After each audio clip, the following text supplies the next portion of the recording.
Jake Morrison wiped the sweat from his forehead as he guided his cargo ship through the docking bay of Nexus 7. The space station looked like a piece of junk floating in the void. All rusted metal and flickering lights. But Jake knew this place well. It was where people came when they wanted to buy or sell things that the core worlds would never allow. His cargo hold was empty now. It just delivered medical supplies to a mining colony 3 systems away. The pay was decent, but Jake was always looking for more work. A man had to eat, and fuel for his ship did not come free. The docking fees on Nexus 7 were cheap, which was one reason Jake came here. The other reason was that he could sometimes find cargo jobs that paid well, even if they were not exactly legal. Jake was not a criminal, but he was not stupid either. Sometimes a man had to bend the rules to survive out here on the rim.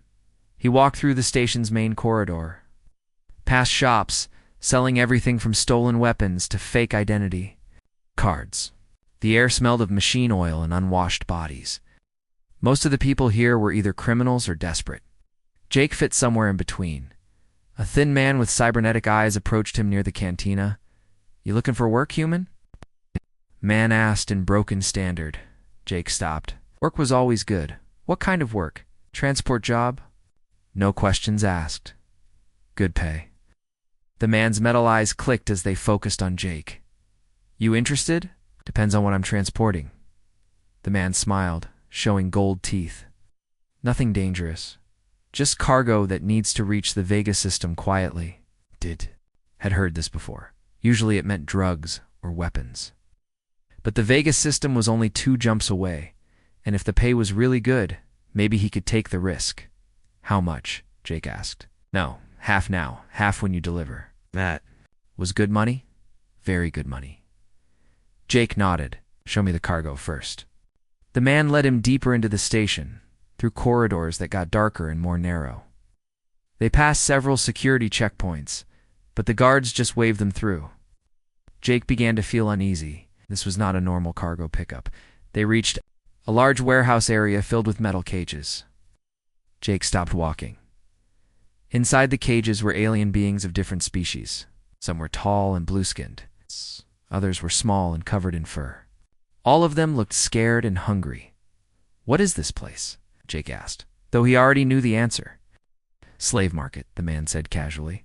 Best prices in the sector. You pick what you want. I give you transport papers. Easy work. Jake felt sick. He had heard about places like this, but he had never seen one. Slavery was illegal in most of the galaxy, but out here on the rim, laws meant nothing. These beings had been stolen from their homes and families. Now they were being sold like animals. I'm not transporting slaves, Jake said firmly. The man's smile disappeared. You sure? Pay is very good. These aliens, they not like us. They not. Really, people. Jake's hands formed fists. Ow. During his time in the military, he had fought alongside aliens. They had saved his life more than once. They're people, and I'm leaving. He turned to walk away, but something caught his eye. In a cage near the back, separated from the others, was a figure hunched over in the shadows. Unlike the other prisoners who were standing or pacing, this one sat very still. Jake found himself walking toward the cage. As he got closer, he could see it was a female alien. Her skin was pale purple, and she had long silver hair that fell over her face. But what shocked Jake was her condition. Her legs were twisted at wrong angles, clearly broken and healed badly. Her back had what looked like torn membranes, like damaged wings. She looked up at Jake with large violet eyes. There was no hope. In them, only a tired acceptance of whatever was going to happen to her. She was beautiful, even in her broken state, but it was clear she had been badly hurt. That one is cheap, the man said, walking up behind Jake. She is damaged. Cannot walk, cannot fly. Most buyers not interested in broken goods. Jake stared at the alien woman. She stared back at him, waiting for him to move on like all the others had. Her eyes showed she expected nothing from him. What species is she? Jake asked. Zephyrian. They were warriors once, before the hegemony crushed their empire. This one was probably military, maybe even nobility, judging by the markings on her skin. But now, she is just another slave. A broken one. Jake had heard of the Zephyrian Empire. They had been a proud race of warriors and philosophers. The hegemony had destroyed their worlds 2 years ago, scattering the survivors across the galaxy. Many had ended up as slaves. "How much?" Jake asked quietly. The man looked surprised. "You want damaged goods? She cannot work, cannot even walk. Without help." "How much?" Jake repeated. 500 credits. You take her, you also take transport job. Deal. Jake looked at the Zephyrian woman again. She was listening to their conversation, understanding every word. Her violet eyes showed a flicker of something. Not hope, but curiosity about why this human was asking about her. Jake thought about his small savings account. 500 credits was not much, but it was money he could not afford to lose. He had no plan for what to do with her. He could not take her back to the core worlds where slavery was illegal, because they would just arrest him for having her. And he certainly could not take the transport job now. But as he looked at her broken form and defeated expression, Jake made a decision that surprised even him. "I'll take her," he said, "but I'm not doing your transport job." The man's cybernetic eyes clicked. "You must take both. That is the deal." Jake pulled out his credit chip. 500 for the girl. "That's it. Take it or leave it." The man looked annoyed, but 500 credits was still money. After a moment, he nodded. "Fine. But she is your problem now. Do not bring her back here." Jake transferred the credits and watched as the man opened the cage. The Zephyrian woman looked confused as Jake approached her. She tried to stand, but fell back down, her damaged legs unable to support her weight. "It's okay," Jake said softly. "I'm not going to hurt you." She looked at him with suspicion. In her language, she said something Jake did not understand. But her tone was clear. She was asking why he had bought her. Jake carefully lifted her in his arms. She was lighter than he expected, and he could feel how thin she had become. Damaged wings hung loosely from her back, and up close he could see they had once been beautiful. "I don't know why either," Jake said honestly as he carried her toward the exit. But nobody deserves to be in a cage. The Zephyrian woman did not resist as Jake carried her through the station corridors back to his ship. She just watched him with those violet eyes, trying to understand what kind of human would waste money on a broken slave. Jake did not have an answer for her. All he knew was that he could not walk away and leave her in that cage. Maybe it was stupid. Maybe it would cause him more problems than he could handle. But for the first time in years, Jake Morrison felt like he had done something right. As they reached his ship, the Wanderer, Jake wondered what he was going to do next. He had just bought a disabled alien princess, though he did not know she was a princess yet. All he knew was that her joy at his surprise was going to be something he would never forget. Jake carried the Zephyrian woman aboard his ship and set her down gently on the passenger seat in the cockpit. She looked around nervously, her violet eyes taking in every detail of the small cargo vessel. The Wanderer was not much to look at, but it was clean and well maintained. Jake took pride in keeping his ship in good condition. The woman tried to say something in her own language, but Jake could not understand her words. However, he could hear the fear in her voice. She was waiting for him to tell her what he wanted from her. In her experience, humans who bought slaves always wanted something. "I need to get us away from this station first," Jake said, speaking slowly and clearly. "Then we can figure out what to do next." He began the launch sequence, his hands moving over the controls with practiced ease. The woman watched everything he did, her military training making her study his actions even in her weakened state.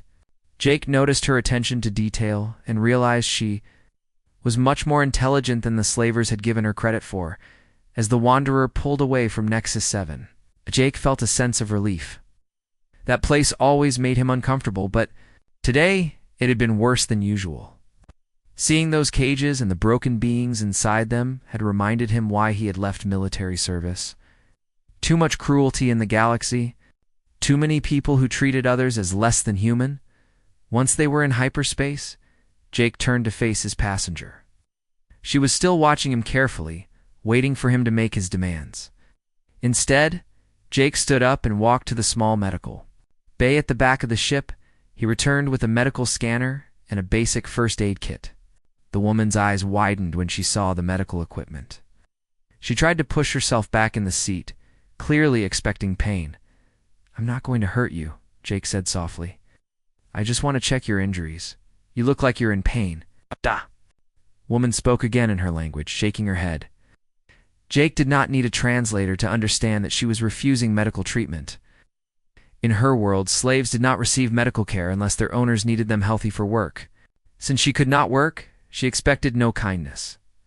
Jake knelt down beside her chair and held up the medical scanner. "This will not hurt," he said. "It just tells me what's wrong so I can help you feel better." The woman stared at him for a long moment, then, very slowly, she nodded. Jake ran the scanner over her body, and the results made him angry. Her legs had been broken in multiple places and had healed wrong because she had received no proper medical care. Her back showed signs of severe injury where her wings had been damaged. She was also malnourished and dehydrated. "This is going to take some time," Jake said, more to himself than to her. He went to the ship's small kitchen and returned with a cup of water and some basic food. The woman looked at the offerings with suspicion. "Eat," Jake said, gesturing to the food. "Need to get your strength back." The woman took the water, but hesitated over the food. Jake realized she was probably afraid it might be drugged or poisoned. He took a bite of the food himself and ate it, showing her it was safe. Only then did she begin to eat slowly and carefully. While she ate, Jake went to work on a project in the cargo bay. He had some spare parts and materials that he used for ship repairs. Using his engineering skills, he began building something he hoped would help her. It took him several hours. But eventually, Jake had constructed a basic wheelchair from cargo equipment and spare parts. It was not pretty, but it would allow her to move around the ship without having to be carried. When he brought it back to the cockpit, the woman's eyes filled with tears. She spoke rapidly in her own language, and Jake could tell she was asking questions. Why was he being kind to her? What did he want in return? When would he get tired of helping her and abandon her somewhere? Jake said, "I just think everyone deserves to be treated with respect." The woman looked at him like he was speaking a foreign language. In her experience, beings only helped others when they wanted something in return.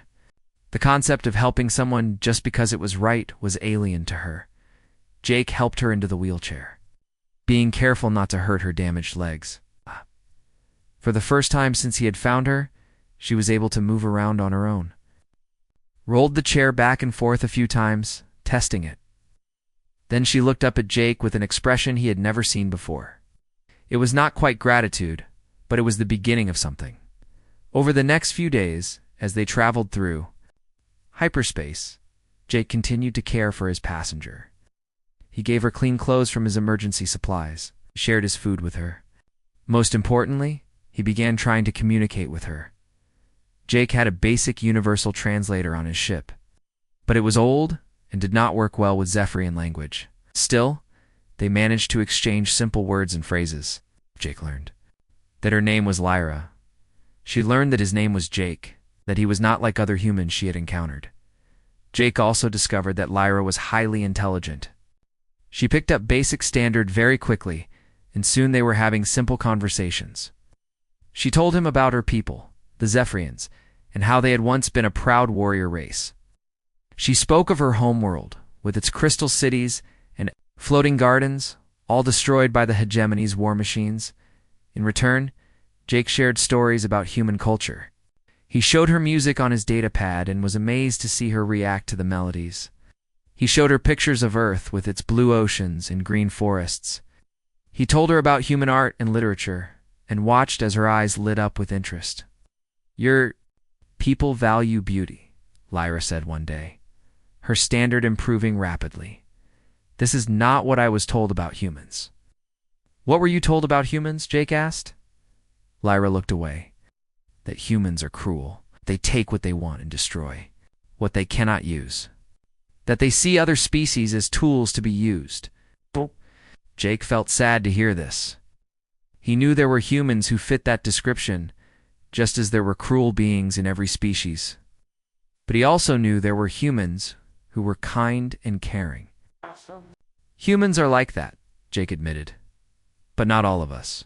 It's just like not all Zephyrians are warriors, even though your people were known for fighting. Lyra nodded slowly. I was a warrior once, she said quietly. I commanded ships in the final battle for my homeworld. I was good at war, but I was not good enough to save my people. Jake could hear the pain in her voice. He realized that her physical injuries were not the only wounds she carried. The destruction of her civilization had hurt her in ways that might never heal. I'm sorry, Jake said. I'm sorry for what happened to your people. Lyra looked at him with surprise. Are you? Had nothing to do with it? Why do you apologize? Because someone should, Jake said. Because what happened to your people was wrong, and someone should acknowledge that. For the first time since Jake had found her, Lyra smiled. It was a small smile, but it changed her entire face. Jake realized that despite her injuries, she was beautiful. But more than that, she was strong. She had survived the destruction of her world, capture, slavery, and terrible injuries. And she was still fighting to live. That night, as Jake checked on her before going to sleep, he found Lyra.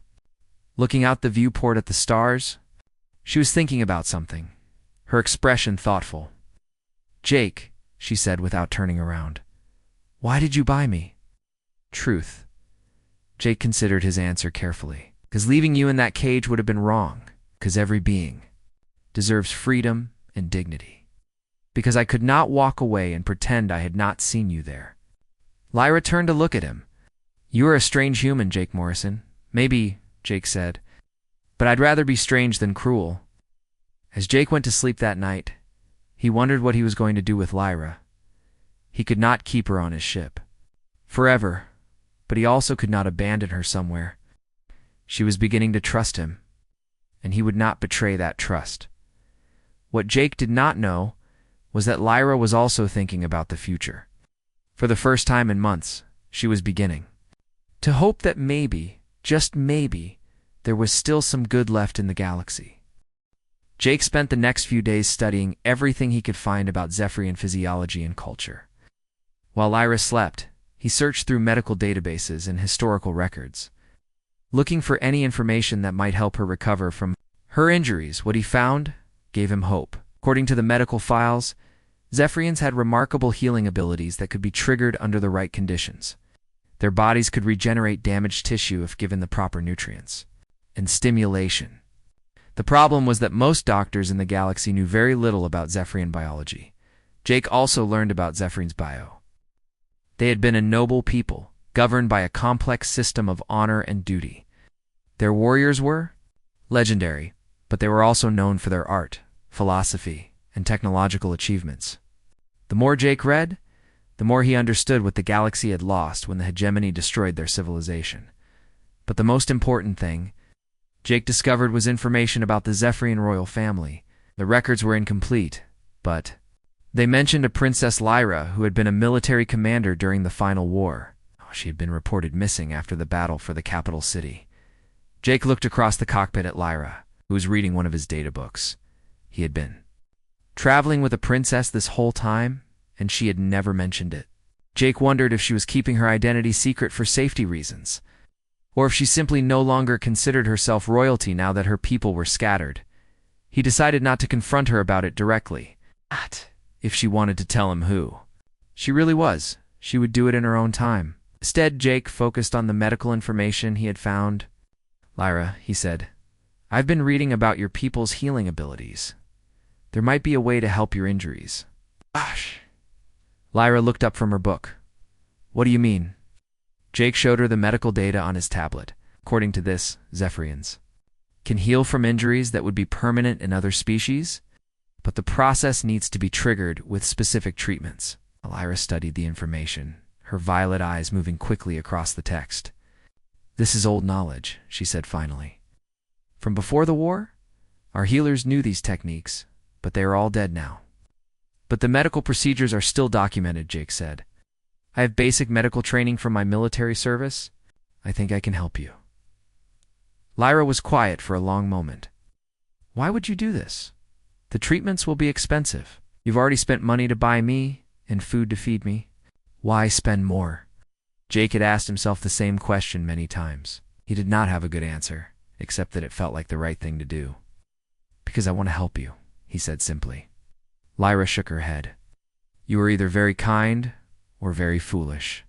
"Maybe both," Jake said with a smile, while Jake worked on gathering the medical supplies they would need. He also began reaching out to refugee networks throughout the galaxy. He was not looking to sell Lyra or turn her over to anyone. Instead, he was trying to find other Zephyrian survivors who might be looking for their missing princess. It took several days of careful searching, but Jake eventually found what he was looking for. A group of Zephyrian refugees had been searching for Princess Lyra for months.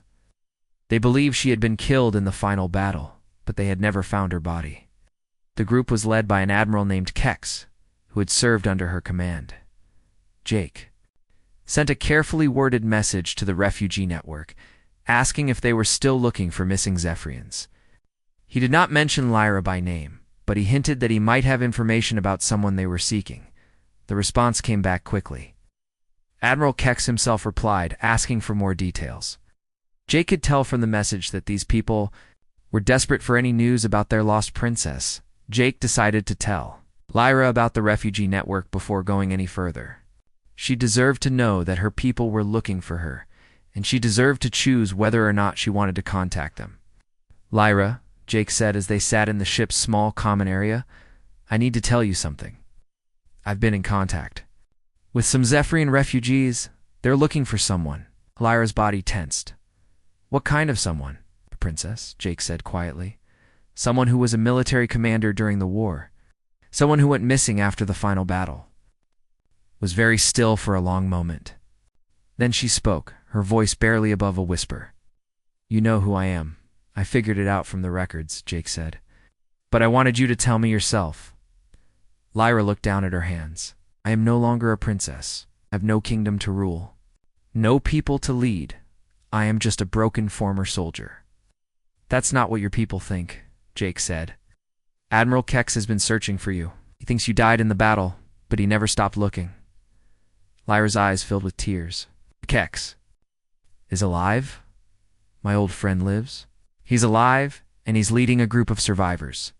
They want to find you, Lyra. They need you." Lyra wiped her eyes. "Look at me, Jake. I cannot walk. I cannot fight. I cannot fly. What use am I to them now?" Jake had been working on an answer to that question. While Lyra slept, he had been building something in the cargo bay. It was time to show her what he had created. "Come with me," Jake said. "I have something to show you." Jake helped Lyra into her wheelchair and led her to the cargo bay. In the center of the room was a metal framework that looked like it might fit around a person's body. It was covered with sensors, small motors, and power cells. "What is this?" Lyra asked. "It's a mobility exoskeleton," Jake said. "I built it using salvaged parts and some components I bought from Zephyrian traders. It should allow you to walk again." Lyra stared at the device. "You built this? For me?" "I had help from the technical specifications I found in the databases," Jake said. "But yes, I built it for you. Wanted to give you back your mobility."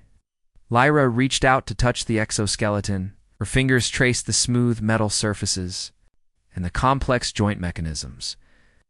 "This must have cost you a fortune." "I had some savings," Jake said, "and I sold some of my spare parts to traders. It wasn't easy, but it was worth it." Lyra looked at Jake with an expression he had never seen before. It was not just gratitude or surprise. It was something deeper. "You would do this for me? Would spend your money and your time to help someone you barely know?" "I know you well enough," Jake said. "I know you're brave and intelligent and kind. I know you've suffered more than anyone should have to suffer. And I know you deserve to stand tall again." Lyra began to cry. Not the quiet tears she had shed before, but deep, shaking sobs that seemed to come from her very soul. Jake moved to comfort her, but she held up a hand to stop him. "Let me cry," she said through her tears. "I have not cried like this since my homeworld died. I had forgotten what it felt like to have hope." Jake waited patiently while Lyra wept. He understood that she was not just crying about the exoskeleton. She was crying for her lost people, her destroyed home, and all the suffering she had endured. But she was also crying with joy because for the first time in months, She could see a future that was not just about survival. When Lyra finally stopped crying, she looked at Jake with clear eyes. "I am Princess Lyra of the Zephyrian Empire," she said formally. "I am in your debt, Jake Morrison of Earth." "You don't owe me anything," Jake said. "Friends help friends. It's what we do." "Friends," Lyra repeated the word like she was testing how it sounded. "Yes, I think you are the best friend I have ever had." Jake helped Lyra into the exoskeleton. It took some time to adjust all the settings and calibrate the sensors, but eventually the system was ready. Jake stepped back and watched as Lyra activated the device. Slowly, carefully, Lyra stood up. The exoskeleton supported her weight and moved with her body, responding to her muscle movements and nerve signals. For the first time in months, Princess Lyra was standing on her own 2 feet. Lyra took a tentative step forward, then another. The exoskeleton moved smoothly, allowing her to walk almost normally. She walked across the cargo bay, turned around, and walked back to Jake. "I can walk," she said, her voice filled with wonder. "I can actually walk." Jake smiled. "How does it "Feel like being alive again?" Lyra said. She took Jake's hands in hers. "Thank you, my friend. Thank you for giving me back my life." Jake felt proud and happy, but also a little sad. He knew that once Lyra was reunited with her people, she would no longer need him. She would go back to being a princess and a military commander, and he would return to being a simple cargo hauler. But as Jake looked at Lyra standing proud and tall in her exoskeleton, he knew he had made the right choice. Some things were more important than money or convenience. Some things were worth sacrificing for. "So," Jake said, "are you ready to contact Admiral Kex? Your people are waiting for you?" Lyra nodded. "Yes, it is time to go home. Or at least, to find what is left of home." Jake prepared to send the message that would change both their lives forever. He realized that buying a disabled alien princess had been the best decision he had ever made. Her joy at his surprise was something he would never forget, and it had changed him in ways he was only beginning to understand. Jake sent the message to Admiral Kex the next morning. He kept it simple, explaining that he had found a Zephyrian woman who matched the description of their missing princess. He included coordinates for a meeting point in neutral space, far from any major trade routes where they might be spotted by hostile forces. The response came back within hours. Admiral Kex would meet them at the coordinates in 3 days. Jake could tell from the message that the old warrior was trying to control his hope, but the excitement was clear in his words. Lyra spent those 3 days practicing with her exoskeleton. She walked around the ship for hours, getting used to the feeling of standing and moving again. Jake watched her rediscover simple pleasures, like reaching for items on high shelves or looking out the viewport while standing upright. But Jake also noticed that Lyra was nervous about meeting her old friend. She spent long periods staring at herself in the mirror, examining her scars and damaged wings. The exoskeleton could help her walk, but it could not hide the fact that she had been badly hurt. "What if he does not recognize me?" Lyra asked, one evening as they sat in the common area. "What if he is disappointed in what I have become?" Jake looked at her carefully. Even with her injuries, Lyra carried herself with dignity and grace. The exoskeleton had given her back more than just mobility. It had restored her confidence and sense of self. "He will recognize you," Jake said. "You are still the same person inside. And from what I have read about Admiral Kex, he is a good man. He will not judge you for what was done to you." Lyra nodded, but Jake could see she was still worried. He decided to distract her by showing her more of the research he had been doing. Over the past few days, he had found detailed information about Zephyrian wing regeneration therapy. It was complex and would take months of treatment, but it was possible to heal her damaged wings. "Look at this," Jake said, pulling up the medical files on his tablet. "There is a treatment that can help your wings heal properly. It involves a combination of cellular regeneration therapy and specialized exercises." Lyra studied the information with growing excitement. This is advanced medical knowledge. Very few doctors in the galaxy would know these techniques. "I have been in contact with a doctor on the core world of Centauri Prime," Jake said. She specializes in alien biology and thinks the treatment could work. It would not be cheap, but it is possible. Lyra looked at Jake with amazement. You have been planning this whole time? Not just the exoskeleton, but my complete recovery. Jake felt embarrassed. I just wanted to help you get your life back. You deserve to be whole again. And you would pay for this treatment as well? Lyra asked. I have some investments that I can sell, Jake said. And I know people who might be willing to help fund the treatment. Your story is inspiring, Lyra. There are beings in the galaxy who would want to help. Lyra was quiet for a long moment. Then she reached out and took Jake's hand. In my culture, there is a concept called life debt. When someone saves your life, you owe them a debt that can never be fully repaid. But what you have done for me goes beyond saving my life. You have given me back my future. Jake felt uncomfortable. With the formal language, you do not owe me anything, Lyra. I did what anyone should do. No, Lyra said firmly. Most beings would not do what you have done.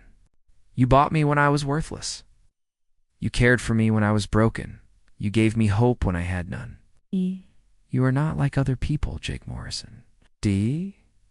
Before Jake could respond, the ship's communication system chimed out. They were approaching the meeting coordinates. Jake guided the Wanderer out of hyperspace and found himself facing a small fleet of modified civilian ships. They were clearly refugee vessels, patched and repaired but still functional. One of the ships hailed them immediately. Unknown vessel. This is Admiral Kex of the Zephyrian survivors. Please identify yourself. Jake activated the communication system. This is Jake Morrison aboard the cargo ship Wanderer. I believe I have someone you were looking for. There was a long pause. Then Kex's voice came back, tense with emotion. Permission to come aboard your vessel. Granted, Jake said. Docking bay is open. Galera waited. In the ship's small docking bay, as Admiral Kex's shuttle arrived, Lyra was standing tall. In her exoskeleton, but Jake could see her hands shaking slightly. She was about to face her past and her people for the first time since the war ended. The shuttle door opened, and Admiral Kex stepped out. He was a tall Zephyrian with silver hair and deep blue skin, marked with the scars of old battles. His eyes swept the docking bay until they found Lyra. For a moment, neither of them moved. Then Kex dropped to one knee in the traditional Zephyrian salute to royalty. My princess, he said, his voice breaking with emotion. We thought you were dead. We searched for months, but found no trace of you. Lyra stepped forward, moving carefully in her exoskeleton. Rise, old friend. I am no longer the princess you remember. I have been broken and rebuilt.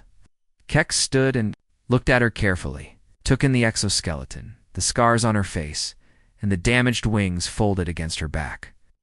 But his expression showed no disappointment or pity, only relief and joy. You are alive, he said simply.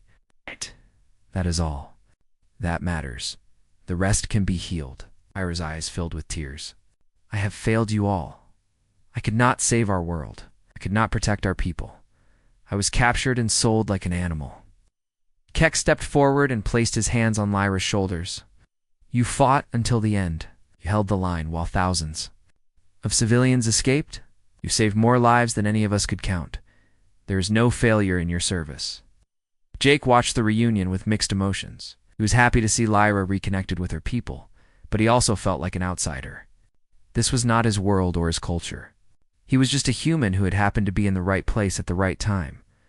But then Kex turned to look at him. And you must be the human who saved our princess. I'm in your debt, Jake Morrison. I just did what anyone should do, Jake said, repeating his usual response. Kex smiled. That is exactly what Princess Lyra said you would say.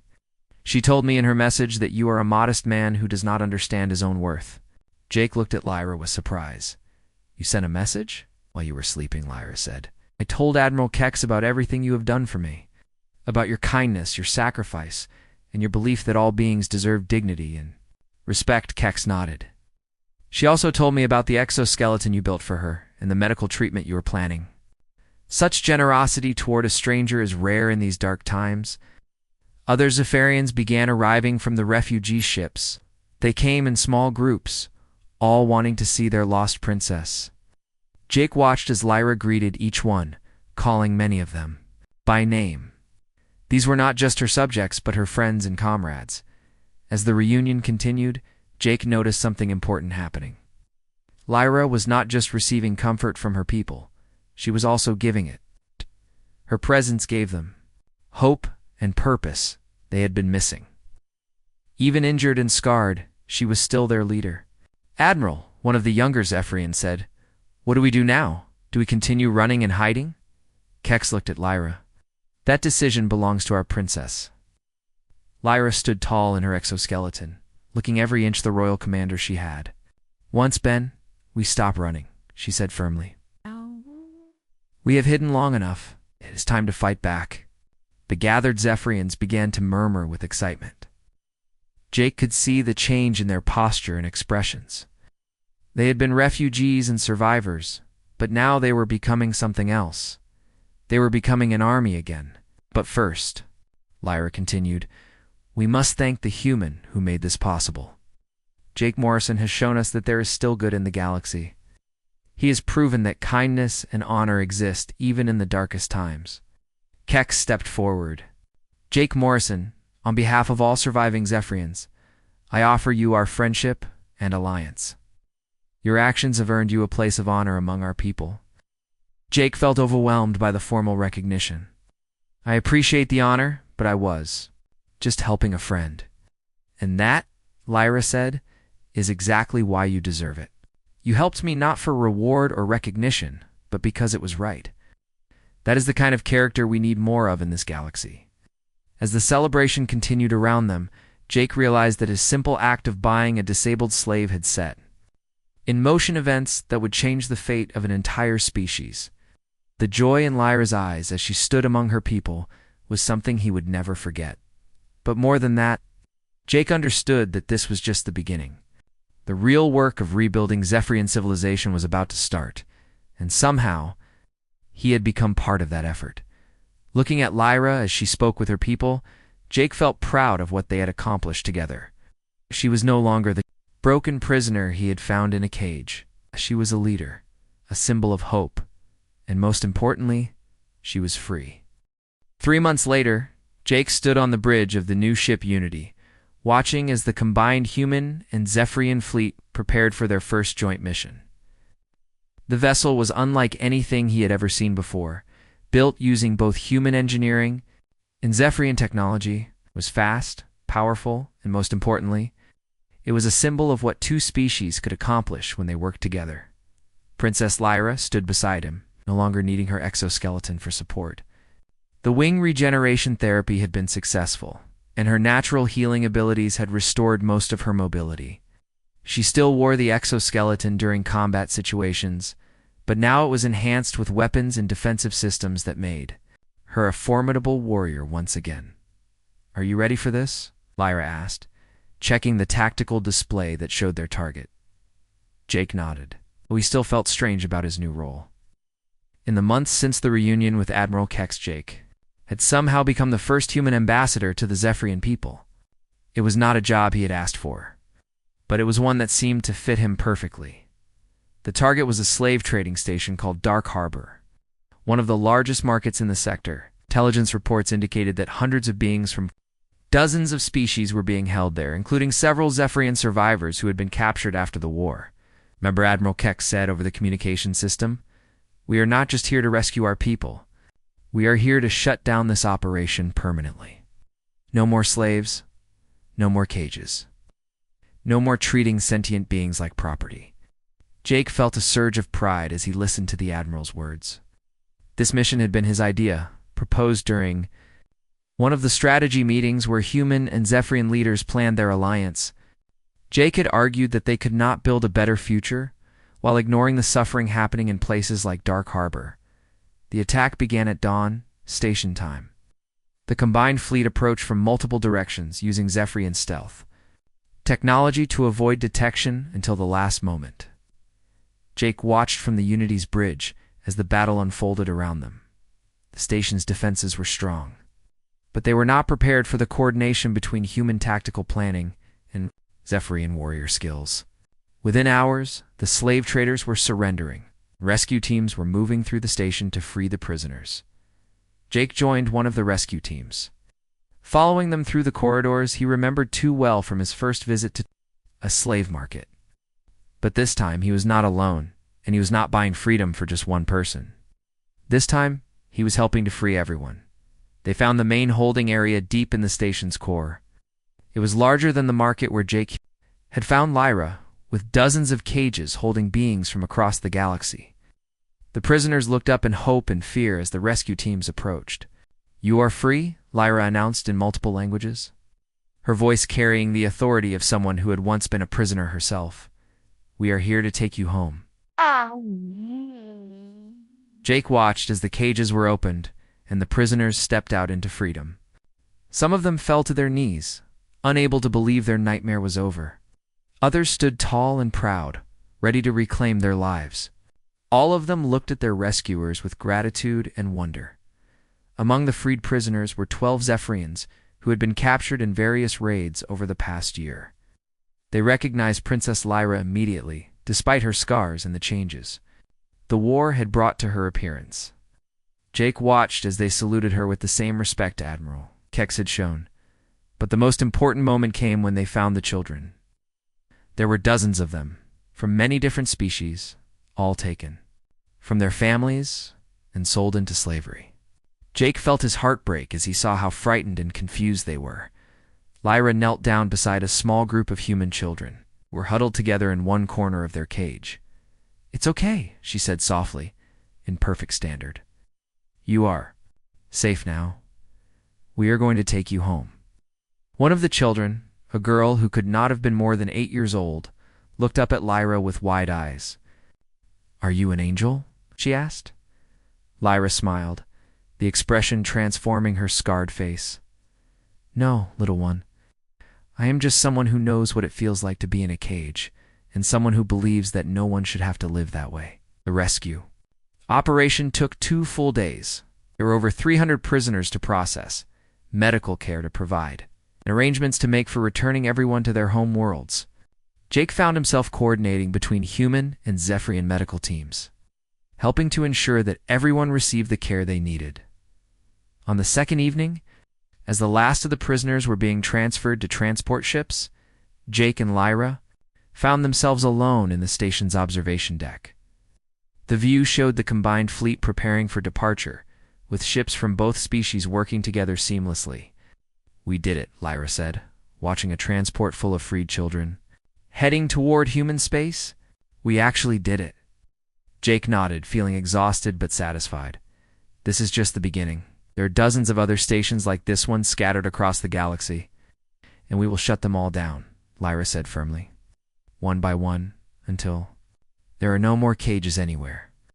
Jake looked at his friend and realized how much they had both changed since that day in the slave market. Lyra had gone from a broken prisoner to a leader of her people and a symbol of hope for the oppressed everywhere. Jake had gone from a simple cargo hauler to an ambassador and a catalyst for change. "I never thanked you properly," Lyra said suddenly. "For what?" Jake asked, though he suspected he knew the answer. "For seeing me as a person when everyone else saw me as damaged goods? For treating me with dignity when I had forgotten what dignity felt like? For believing I could be whole again when I had given up hope?" Jake felt uncomfortable with the formal gratitude. "You would have done the same for me," maybe Lyra said, "but you did it first. You showed me that kindness still exists in the galaxy, even in the darkest places. That lesson changed everything for me." They stood in comfortable silence for a while, watching the ships prepare for departure. Then Lyra spoke again, her voice thoughtful. "There is something I need to tell you," she said. "My people have been discussing the future of our alliance with humanity. We want to make it official." Jake looked at her with interest. "What kind of official?" "A treaty," Lyra said. "A formal agreement between our species for mutual defense, trade, and cooperation. The Council wants you to be the human representative. Who signs it?" Jake felt overwhelmed. "I'm not a diplomat. I'm just a cargo hauler who happened to do the right thing." "That is exactly why you are the right person for this job," Lyra said. "You represent the best of humanity. your compassion, your sense of justice, your willingness to help others even when it costs you personally. These are the qualities we want in our partners. Jake thought about the responsibility she was offering him. It was not something he had ever wanted or planned for. But as he looked at the freed prisoners boarding the transport ships, he realized that some opportunities were too important to refuse. What would this treaty involve? He asked. Joint missions like this one, Lyra said. Shared technology and knowledge. Mutual defense against common enemies. But most importantly, a commitment to fight for justice and freedom throughout the galaxy. Jake considered the proposal. It would mean leaving his old life behind and taking on responsibilities he had never imagined. But it would also mean working alongside Lyra and her people to make the galaxy a better place. I accept, he said finally. But I have one condition. What condition? Lyra asked. We make sure that every being in the galaxy knows that freedom is not something that can be bought or sold. It is a right that belongs to everyone, regardless of species or circumstances. Lyra smiled and extended her hand. Agreed, Ambassador Morrison. Jake shook her hand, sealing their partnership and the future of human-Zephyrian cooperation. They watched the last transport ship disappear into hyperspace. Jake reflected on the journey that had brought them to this moment. It had started with a simple act of kindness in a slave market. Jake had bought a disabled alien princess, not knowing who she was or what it would lead to. Her joy at his surprise had been unforgettable, but it was just the beginning of a much larger story. Now, as Jake looked out at the stars with his closest friend beside him, he understood that sometimes the smallest acts of compassion can change the entire galaxy. And sometimes, the most important revolutions begin with one person deciding to treat another with dignity and respect. The future was uncertain, but it was bright with possibility. And Jake Morrison, former cargo hauler and current ambassador, was ready to help shape that future alongside the remarkable woman who would become his partner in creating a more just and compassionate galaxy.